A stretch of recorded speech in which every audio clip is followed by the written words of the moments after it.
bonjour à tous, bienvenue sur le plateau de la FEB TV, ici au Forum économique breton à Saint-Malo. Sur le plateau, avec moi, j'accueille Estelle Bouton. Bonjour. Bonjour. Je suis ravie de vous avoir. Vous êtes directrice régionale nord-ouest du groupe Keolis. Alors, Keolis, pour ceux qui ne connaîtraient pas, c'est une filiale de la SNCF spécialisée dans les transports urbains et interurbains. Alors, on va parler de réseaux de transport, donc cars, bus et d'autres modes de transport, parce que vous, en fait, vous parlez de multimodalité. Qu'est-ce qui se cache derrière ce terme ? Alors, notre métier, en fait, c'est la mobilité partagée.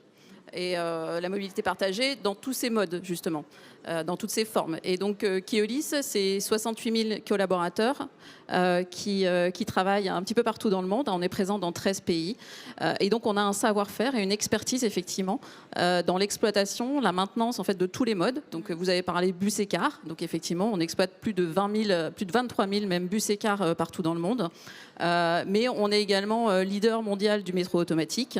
On exploite des tramways, on exploite des vélos, du covoiturage, de l'autopartage. On est vraiment présent sur toute la chaîne de mobilité. On a même des navettes maritimes, puisque sur mon périmètre, les navettes Bresgo qui permettent d'aller du continent vers les îles finistériennes. Donc c'est un service qu'on exploite pour le compte de la région Bretagne. Et donc c'est Keolis qui opère ces navettes. Et donc notre savoir-faire, c'est un savoir-faire technique d'exploitation, de maintenance, mais c'est aussi un savoir-faire d'intégration justement de tous ces modes, puisque nous, notre objectif, c'est de proposer des services de mobilité adaptés aux besoins des habitants d'un territoire, de leur assurer la meilleure fluidité entre ces différents modes, en fait, puisque chaque mode répond à un besoin, et donc le client a besoin d'avoir de la fluidité dans l'ensemble de son parcours. Donc on connaissait la vidéo à la demande, Keolis lance le transport à la demande. C'est peut-être pas vous qui le lancez, mais en tout cas vous voulez en parler. Qu'est-ce qui se cache aussi derrière le transport à la demande ? Alors, le transport à la demande, c'est un service de transport qui est souple, agile et, je dirais, sur mesure.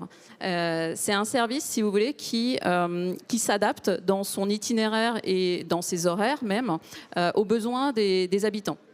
Donc, c'est un service qui est adapté à ce qu'on appelle des plus petits flux.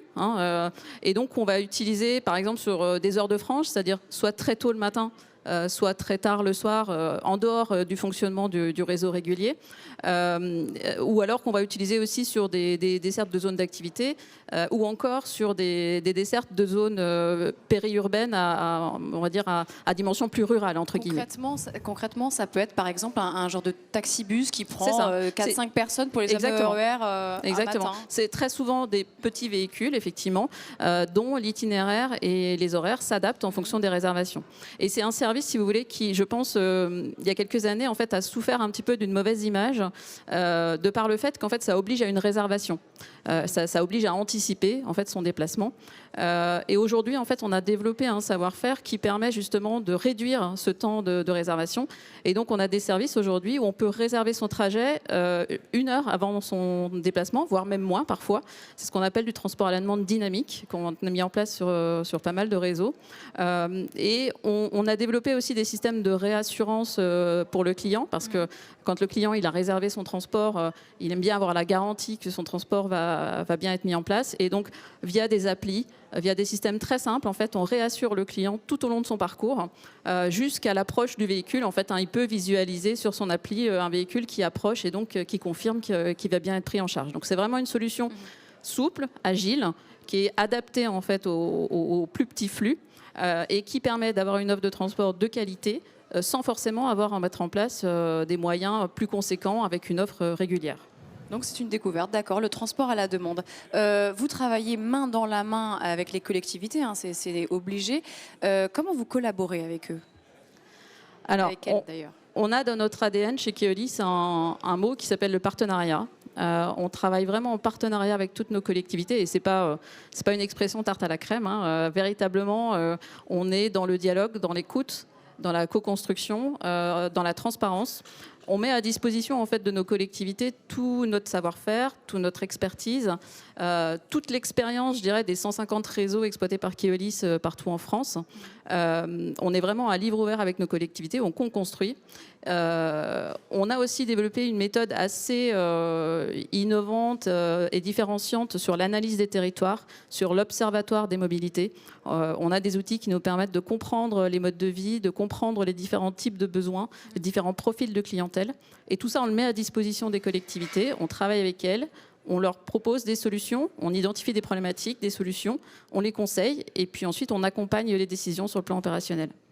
Quand on parle de transport, il y a une question qui vient naturellement, c'est celle de l'énergie. On va tous vers des énergies plus propres, plus vertes. Vous, comment ça se passe sur ce chemin ? Alors, effectivement, on y pense mécaniquement puisque le secteur des transports en fait, contribue à 30% des émissions de gaz à effet de serre. Donc, on a effectivement une vraie responsabilité en la matière et un vrai engagement à prendre. C'est le cas chez Keolis. Depuis déjà très très longtemps, en fait, Keolis est extrêmement attentif à l'amélioration de son impact environnemental. On dispense énormément de formations auprès de nos agents de conduite sur l'éco-conduite, donc pour diminuer nos consommations. On équipe aussi, par exemple, nos dépôts de systèmes de recyclage des eaux sur nos portiques de lavage ou des systèmes de récupération des eaux de pluie aussi, par exemple. Après, pour ce qui est des énergies alternatives, alors oui, effectivement, aujourd'hui, on a des solutions d'énergie alternative. Keolis exploite quasiment toutes les énergies disponibles aujourd'hui, que ce soit de l'hydrogène, du biogaz, des biocarburants, des véhicules électriques. Donc, on a ce savoir-faire et cette expertise. Notre rôle, c'est d'accompagner là aussi les collectivités, de les conseiller et ensuite de les accompagner sur le plan opérationnel, puisque c'est des décisions qui sont difficiles pour les collectivités. C'est extrêmement impactant en termes d'investissement. C'est coûteux, c'est aussi des infrastructures extrêmement lourdes. Donc on se doit d'avoir du conseil auprès d'elles. Et puis peut-être sur ce sujet-là, un message que je souhaitais repasser quand même, c'est que effectivement la décarbonation, ça passera par des énergies alternatives. Mais je voudrais rappeler que par nature, notre activité, elle est décarbonée, entre guillemets. Elle contribue en tout cas à la décarbonation, puisque quand on met 50 personnes dans un car ou dans un bus, c'est autant de voitures qui ne sont pas sur la route. Donc, je dirais que toute la conquête de clients et toute la fidélisation de clients qu'on va pouvoir avoir, à chaque fois qu'un habitant ne prend pas sa voiture et qu'il prend un transport collectif, il contribue à décarboner. Donc, voilà, ce report modal et donc l'efficacité de nos réseaux de transport est extrêmement complémentaire aux énergies alternatives qui sont disponibles aujourd'hui. Dernière question, Estelle Bouton. En fait, c'est pas vraiment une question, c'est un petit SOS. Recherche candidat à tout prix dans le transport. Vous recrutez et vous cherchez à attirer des talents. Ah oui, effectivement, notre profession est vraiment en crise sur le sujet.